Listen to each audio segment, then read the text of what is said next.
Pemirsa, rumah tinggal milik Igustinho Manwarse, 68 tahun di Banjarceluk, Desa Buruan Belah Batu Gianyar, terbakar pada Rabu 7 Agustus 2024 sekitar pukul 11:40 WITA. Tidak ada korban jiwa dalam musibah ini. Hanya saja pihak korban yang merupakan pensiunan guru ini mengalami kerugian mencapai jutaan rupiah.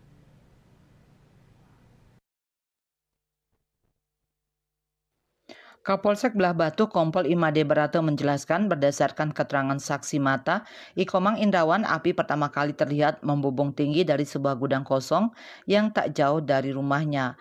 Warga yang panik berusaha memadamkan api dengan peralatan seadanya, namun api malah cepat membesar dan melalap habis bangunan tersebut. Atas kejadian itu, warga kemudian minta bantuan kepada petugas pemadam kebakaran Pemkab Gianyar. Petugas pemadam kebakaran dari Kabupaten Gianyar yang tiba di lokasi sekitar pukul 12.10 WITA langsung melakukan upaya pemadaman. Berkat kerjasama yang baik antara petugas pemadam kebakaran dan warga sekitar, api berhasil dipadamkan sekitar 30 menit kemudian. Kapolsek Kompol Imade Berato mengatakan hasil penyelidikan sementara pihak kepolisian menduga kebakaran tersebut disebabkan percikan api dupa setelah pelaksanaan persembahyangan. Gudang yang terbakar diketahui berisi kayu bakar, sabut kelapa, dan pakaian bekas sehingga api dengan cepat menjalar.